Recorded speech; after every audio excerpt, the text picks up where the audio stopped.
What's up everyone? Welcome back sa ating build series para dito kay Project Tosgas natin. At sa video na ito, atin pong i-address ang isa sa pinakamalaki na issue ng sasakyan na ito. Yan po ay ang kanyang pintura at ang samut-saring imperfections sa bodywork ng sasakyan na ito. Tara!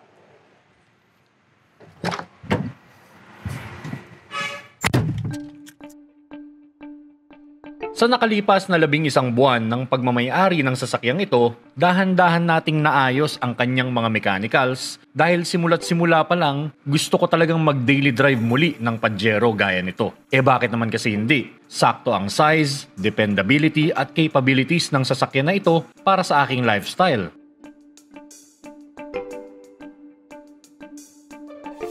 Matapos natin itong mapatino, syempre ay panatag na akong dalhin ito kung saan-saan. Kaya naman napagpasyahan ko na bihisan ito ng kaunti. Yung saktong enhancement lang ng capabilities at utility niya. Kaya kinuhanan ko ito ng bull bar at maayos na lighting setup. Nagpalit na rin tayo ng mas angkop sa pang daily drive kong mga gulong. Salamat sa Vredestein Tires, naikabit natin itong Pinza all-terrains na ito. Suabe. At ang mga gomang yan ay ating ipinares sa steel rims na ito mula sa ROH. Nilagyan na rin natin ito ng mas naaayon na gulong para sa purposes ko.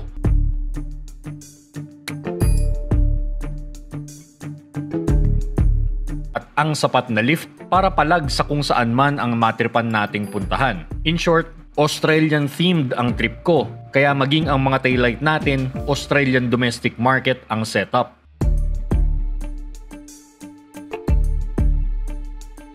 Una pa lang, nabigyan na ako ng babala ng previous owner nito na kakailanganin na ng pintura ng katawan ng sasakyan na ito dahil na rin sa katandaan at gawa na rin ng foil na kanilang ipinalagay dito. Dahil dyan, naging part na ng game plan ko na ihuli talaga ang pagpapapintura nito mga kapatid. Dahil baka ma-OC lang ako at matamatamaan ito sa mga pinagagawa kong mechanicals at suspension nung mga unang buwan sa akin ng sasakyan na ito kung yon ang nauna kong ipinagawa. Pero habang gamit ko ito, nagdaan na ang season ng tag-ulan at dahil dyan, naging concern ako sa mga nag-develop na kalawang sa kung saan-saan sa body ng Pajero na ito.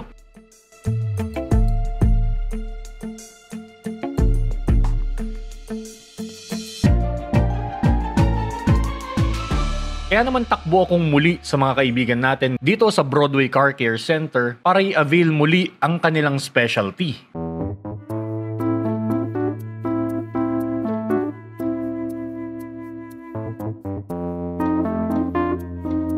Nakita ko kasi kung paano nilang minagic ang aking Avanza at ang iba't ibang sasakyan sa kanilang workshop. Kaya no-brainer na ang baby ko na si Project Tosgas ay dito ko na dinala.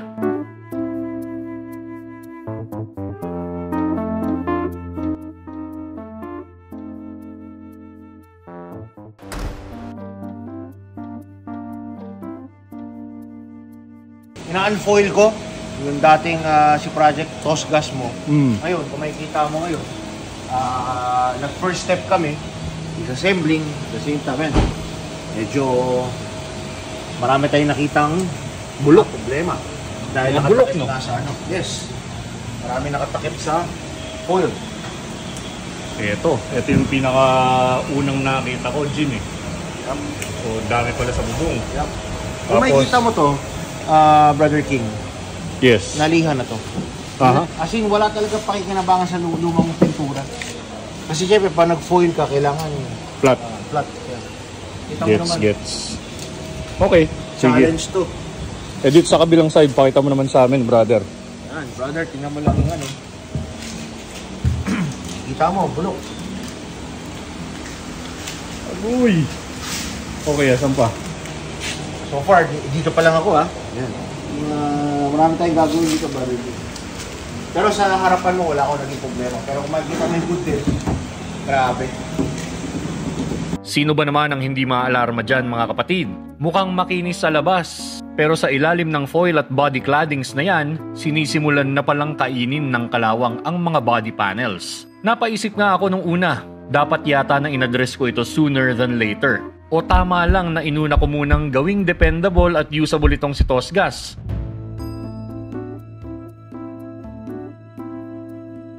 What do you think, folks? Kung kayo, anong mas uunahin nyo?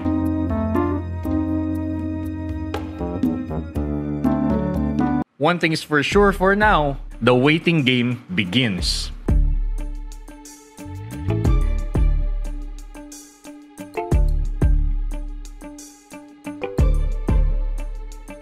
With that, iiwanan ko na po muna muli ang aking baby project Tosgas sa mga capable hands ng mga kaibigan natin dito sa Broadway Car Care Center. At asahan po ninyo na babalik-balikan natin ito every step of the way para ma-document natin ang mga kailangan gawin dahil medyo extensive ang trabaho na ito. But until then, this has been your boy King Senko. You drive safe out there.